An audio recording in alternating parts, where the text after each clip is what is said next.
तो दोस्तों ये रहा दूसरा प्रश्न, जो कि ये भी काफी ज्यादा इंपॉर्टेंट प्रश्न है, बहुत ज्यादा महत्वपूर्ण प्रश्न है। यानी जो भी मैं प्रश्न बताऊंगा बनाऊंगा वो सभी के सभी महत्वपूर्ण प्रश्न है। इन्हीं सभी प्रश्नों में से आपके मैट्रिक बोर्ड में, आपके फाइनल एग्जाम में 2024 में आने वाला है तो आने वाला है तो है, ठीक ना। तो चलिए स्टार्ट करते हैं, इस दूसरा नंबर प्रश्न को समझते हैं और देखते हैं और बनाते हैं इसे कैसे बनेगा, क्या बोला है क्वेश्चन, हमको क्या बनाना पड़ेगा, ठीक ना। चलिए बनाते हैं। देखिए दोस्तों, सबसे पहले हम इस प्रश्न को पढ़ते हैं और समझते हैं। प्रश्न बोलता है बाबू कि बहुपद 6x² माइनस 3 माइनस 7x के शून्य ज्ञात करें तथा इसके शून्य को और गुणांकों के बीच संबंध की सत्यता करें, सत्यता की जांच करें। यहां पर लिखना चाहिए सत्यता की जांच करें, सत्यता की जांच करें, ठीक ना। आपको यहां पर ये मिलेगा, ठीक ना।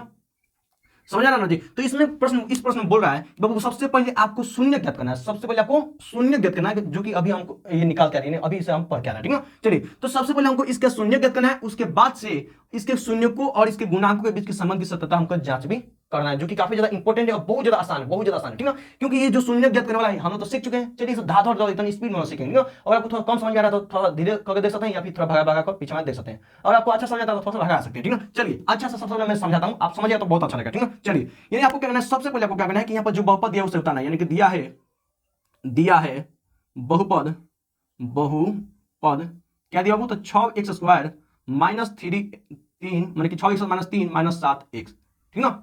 शून्य के लिए यहां पर लिख देंगे बाबू, शून्य के लिए, शून्य के लिए, ठीक ना, शून्य के लिए, ठीक ना। तो आपको क्या करना है, सबसे पहले जो यहाँ पर दिया है उसको उतार लेना है। हाँ, यहाँ पर आपको एक चीज देखने को मिल रहा है कि अब 6x² माइनस 3 माइनस 7x। अभी मैं इसके पहले बताया हूँ कि बाबू बहुपद यानी द्विघात बहुपद के व्यापक रूप क्या होता है, तो आपको पता होना चाहिए कि मैं बताया हूँ क्या क्या होता है बाबू, तो ax² plus bx plus c होता है ना जी, यानी इस रूप में होता है, यानी प्लस c, ठीक ना।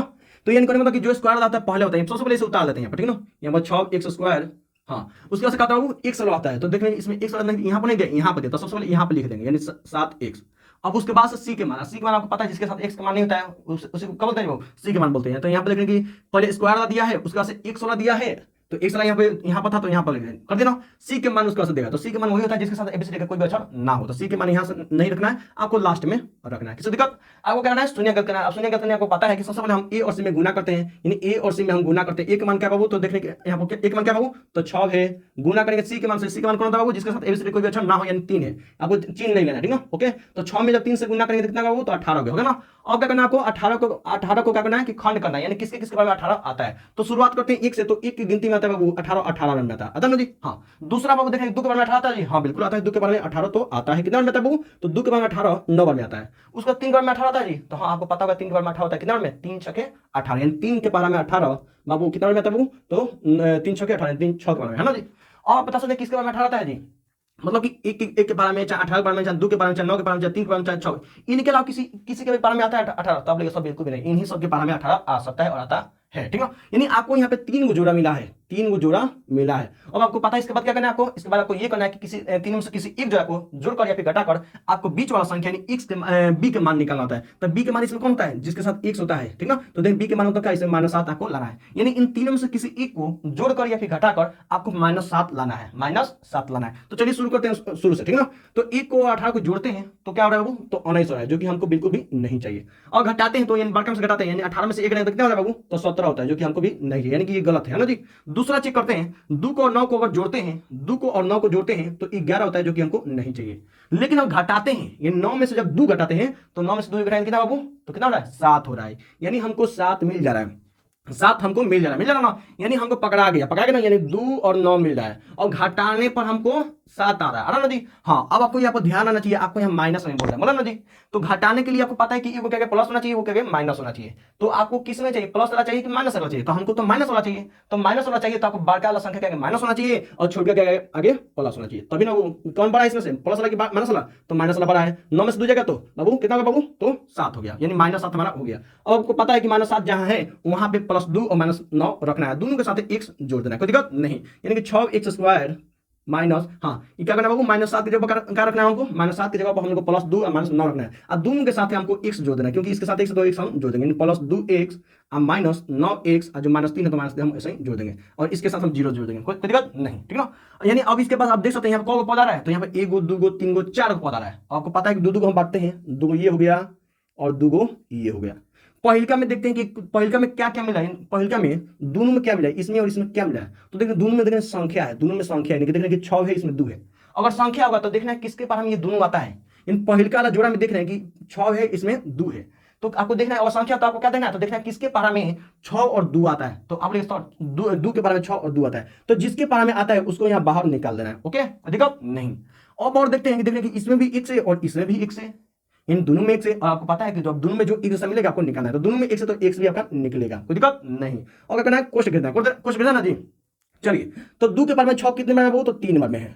यहाँ पर एक x निकाले, यहाँ पर 2 x है, यानी कि 2 x में से एक x निकाल दिया, तो यहाँ पर कहीं x बचा है जी, हाँ बिल्कुल बचा है। ओके, कोई दिक्कत नहीं। प्लस है तो प्लस, अब 2x तो हम निकाल लिए हैं, तो 2x निकल, यहाँ पर कुछ नहीं बचा हुआ, तो क्या बचेगा बाबू, जब कुछ नहीं बचता है तो 1 बचता है, क्या बचता है बाबू, 1, यानी कि 2 में से हम इतना इस तरह बना देना, कोई दिक्कत नहीं। और देखें कि इन दोनों में क्या मिला, यानी कि इस जोड़ा दूसरा का जोड़ा में दोनों में क्या मिला, यानी इसमें उसमें क्या मिला, तो देखिए दोनों के आगे माइनस माइनस, तो माइनस आपको निकाल देना है। अब दोनों में देख रहे कि संख्या है, इसमें 9 है और इसमें 3 है, तो आपको पता है कि संख्या रहता है, तो आपको देखना है किसके पारा में दोनों संख्या आता है, तो इसमें 9 है इसमें 3 है, तो किसके पारा में 9 और 3 आता है, तो आप बोलिएगा 3 के पारा में 9 और 3 आता है, तो जिसके पारा में रहता है उसको निकालना होता है, ठीक ना। इन 3 के पारा में 9 आता है, 9 और 3 आता है, तो 3 निकाल देना, कोई दिक्कत नहीं। अब x इसमें, लेकिन x इसमें नहीं था, x तो निकलेगा नहीं निकलेगा ना जी, जब दोनों में रहता है तो अब निकलता है, नहीं निकलेगा ना। चलिए अब क्या करना है, कोष्ट घेर देना है, यानी कि आप माइनस तो निकाल दिए, तो यहाँ प्लस बचा होगा, प्लस लिखो चाहे मत लिखो, प्लस तो छुपा होता है। 3 के पारा में 9 कितने बार में आता है, तो आप लिखा 3 के पारा में 9 3 बार में आता है। x निकाले हैं जी, नहीं निकाले हैं तो हमारा x तो यहीं पे रहेगा। ओके, माइनस निकाले हैं तो यहाँ पर क्या होगा बाबू, प्लस नहीं बचा होगा, हाँ बिल्कुल बचा। 3 के पारा में 3 कितने बार में है, तो 1 बार में है, तो आपको 1 यहाँ पे बचा। ओके, कोई दिक्कत नहीं, बराबर क्या होगा 0। इसके बाद आप क्या करते थे कि दोनों कोष्ट में देखते थे कि बाबू दोनों कोष्ट में एक जैसा है कि नहीं, अगर एक जैसा है तो सही है, नहीं है तो गलत है, ठीक है। इसके बाद आप क्या करते थे, दोनों के बदले आपको एगो लिखते थे, यानी 3 गो x प्लस 1, और उसमें जो बाहरी है उसको लिखते थे, यानी 2x माइनस 3 बराबर 0, यानी क्या किए, दोनों कोष्ट के बदले एगो कोष्ट दिए, बाकी एगो जो बाहरी वाला बचा है उसको दे दिया, बराबर में 0 कर दिया, कोई दिक्कत नहीं। और आपको पता है कि इन दोनों के बराबर एक एक बार 0 रखना है, यानी कि 3x प्लस 1 बराबर एक बार 0 रखना है, और एक बार 2x माइनस 3 बराबर 0 रखना है। ओके, कोई दिक्कत नहीं। तो यानी x मान यहाँ से निकालना है, तो देखने कि इसमें x है लेकिन इसमें x नहीं है, तो जिसके साथ x नहीं है उसको भगाना पड़ेगा, प्लस में इधर आएगा तो वो माइनस में 1 हो जाएगा। x के मान निकालना है, तो देख रहे हैं कि 3 तो गुना में है, इधर आएगा तो वो बाटा में आ जाएगा, यानी जो गुना में होता है बाटा में आता ना, यानी हमारे पास x के मान एगो यहाँ पे आ गया, और देखें कि x मान यहाँ पर आ गया, तो इसके साथ x है इसके साथ x नहीं है, तो यानी कि -3 को उधर भगा देंगे, तो माइनस में इधर आएगा तो वो प्लस में हो जाएगा ना, कोई दिक्कत नहीं। x यहाँ x से गुना में 2 है, तो 2 गुना में इधर जाएगा तो वो क्या होगा बाबू, बाटा में जाएगा ना। यानी कि आपको पता है कि जो माइनस में होता है वो क्या होता है, अमान्य होता है, लेकिन आपको ऐसे प्रश्न में आपको मान्य और अमान्य नहीं लिखना है, आपको सिर्फ अल्फा और बीटा लिखना है, ठीक है ना। अल्फा बराबर लिखना है, इसे बोलते हैं अल्फा, और इससे बोलते हैं बी जैसा है, इसको बोलते हैं बीटा। तो आपको बीटा और आपका अल्फा का कौन मान होगा, यहाँ पर लिखूंगा अल्फा बीटा का कौन मान होगा, तो आपको मैं बता दूं कि अल्फा बराबर जो प्लस में जो मान होता है ना, वही बाबू क्या होता है, अल्फा का होता है। तो ये पहले बताइए बाबू कि माइनस वाला ये वाला मतलब अल्फा का मान होगा कि ये वाला, अल्फा के मान प्लस वाला होता है और बीटा के मान माइनस वाला होता है, ठीक है ना। ओके, कोई दिक्कत नहीं है जी, दिक्कत नहीं। और एक माइनस में है एक प्लस में है, तो समझ लीजिएगा कि प्लस वाला अल्फा का मान होगा और माइनस वाला बीटा का मान होगा, ठीक ना। ओके, कोई दिक्कत नहीं है ना जी। तो अल्फा का मान कौन होगा, माइनस वाला प्लस वाला, तो प्लस वाला, यानी 3/2। ओके, कोई दिक्कत नहीं। बीटा का मान कौन होगा, देखिए माइनस तो -3/2। इतना करना कि इसमें कोई दिक्कत है, नहीं दिक्कत है। और आपको क्या करना है कि अब छोटा सा थोड़ा सा बनाना, ठीक है। चलिए उसे भी बनाते हैं दोस्तों। चलिए अब इसके आगे हम लोग बनाते हैं। इसके आगे हमको क्या करना है कि इसके शून्यकों और गुणांकों के बीच का संबंध की सततता करें, यानी कि अब क्या करना है, यहाँ पे लिखना है आपको, यहाँ पर लिखना है शून्यकों का योगफल। शून्यकों, यहाँ पर 2 चीज मिलेगा आपको, एक शून्यकों का योगफल बराबर होता है बाबू -b। बाबू शून्यकों का योगफल मतलब होता है बाबू जो अल्फा बीटा दिया ना, वो योगफल का मतलब होता है कि बाबू प्लस एन जोड़ना, ठीक ना। और उसके बाद बाबू यानी शून्यकों का योगफल मतलब होता है कि अल्फा और प्लस बीटा बराबर बाबू होता है -b/a। अच्छा, यहाँ पर आपको नहीं लिखना, क्या करना है, आपको नीचे लिखना है शून्यकों का योगफल का सूत्र क्या होता है, तो अल्फा प्लस बीटा बराबर होता है -b/a। ओके, दिक्कत नहीं। तो यहाँ पर देखने की अल्फा के मान कौन है बाबू, तो 3/2 है, 3/2 प्लस तो प्लस। देखो वो दो शून्यकों का योगफल मतलब होता है ना कि हमको 2 शून्य मिला है, एक अल्फा का मान निकला, एक बीटा का मान, और योगफल मतलब होता है जोड़ होता है, ठीक ना। तो दोनों को एक बार जोड़ेंगे, इसका सूत्र होता है -b/a। आपको पता है b का मान कौन होता है, आपको पता होना चाहिए कि x के गुणांक में जो होता है ना वही होता है, यानी कि आप हिंदी में लिख लें तो x का गुणांक बटा a के मान कौन होता है, x² के गुणांक, यानी कि आप लिखेंगे x² का गुणांक, ठीक ना। हिंदी में लिख दिया, ओके ना। आपको ये लिखने चाहना है लेकिन कोई दिक्कत नहीं है, आपको इतना लिखना है कि अल्फा प्लस बीटा -b/a, ठीक है। तो अल्फा का मान हो गया बाबू 3/2 और प्लस तो प्लस, बीटा का मान क्या है बाबू, तो बीटा का मान -3/2, यानी कि -b आ रहा है, यानी 2 चिन्ह एक लगा रहा है, तो हम घेर देंगे, ठीक ना, 3/2। ये ना जी, हाँ बिल्कुल नहीं, क्या रहा बाबू यहाँ पर 1/2 1/3 आ रहा ना जी, हाँ बिल्कुल यहाँ पर, यहाँ तो गलती हो जाएगा, बीटा का मान कौन होगा तो -1/3, ठीक है ना। तो यहाँ पर देख रहे कि बाबू यहाँ प्लस हो गया, यानी 3 हाँ सॉरी, इतना तो कोई दिक्कत नहीं, बराबर है तो बराबर, माइनस है तो माइनस। बी का मान कौन है बाबू, बी का मान कौन है बाबू, जो एक्स का गुणांक होगा, तो एक्स के गुणांक कौन है बाबू, तो देखिए एक्स के गुणांक -7, -7। हाँ एक चीज आपको एक ट्रिक बता दे रहे हैं, यहाँ माइनस बेटा ए है ना, तो माइनस बी का मतलब क्या होता है बाबू कि एक्स का गुणांक, यानी एक्स का गुणांक कौन है बाबू, तो -7 है, ठीक ना। तो अगर यहाँ माइनस है और बी का मान माइनस में होगा तो बाबू यहाँ प्लस में हो जाएगा, ओके कोई दिक्कत नहीं, यानी कुछ बात तो छोड़ो यहाँ पे, माइनस माइनस बी के मान कौन है, यानी एक्स के गुणांक, एक्स के गुणांक कौन है वो तो -7, यानी कि देख रहे कि -7। अब बाटा तो बाटा, एक मान कौन होगा बाबू, एक्स उसका गुणांक, एक्स उसका गुणांक कौन है बाबू, तो देख रहे कि 6 है, कोई दिक्कत नहीं, ठीक ना।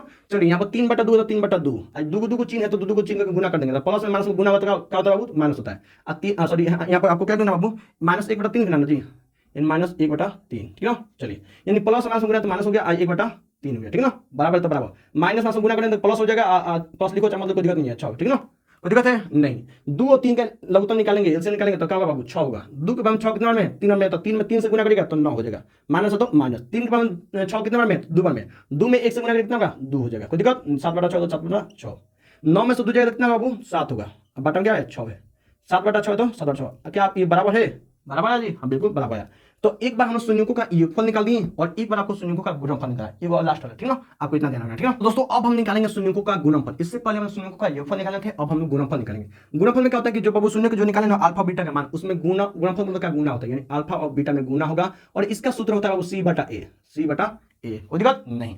सी के मतलब क्या होता है आपको पता ना, सी का मान क्या -3 है, ठीक है ना, एक मान कौन है जो यहाँ पर 6 है, कोई दिक्कत नहीं। अल्फा का मान कौन है बाबू, तो अल्फा का मान बाबू क्या है, अल्फा का मान कौन है बाबू, तो 3/2, कोई दिक्कत नहीं, गुना तो गुना। बी के मान कौन है बाबू, तो -1/3, -1/3। चलिए सी के मान कौन है बाबू, तो सी के मान देखने जिसके साथ एबीसीडी कोई भी अच्छा ना हो, सी के मान -3 है, ठीक है, इसमें चिन्ह के साथ लेना, ठीक है ना। चलिए एक मान कौन होगा, जो एक से 100 के गुणांक में होगा, यानी कि एक मान कौन होगा 6 होगा ना जी, कोई दिक्कत है नहीं।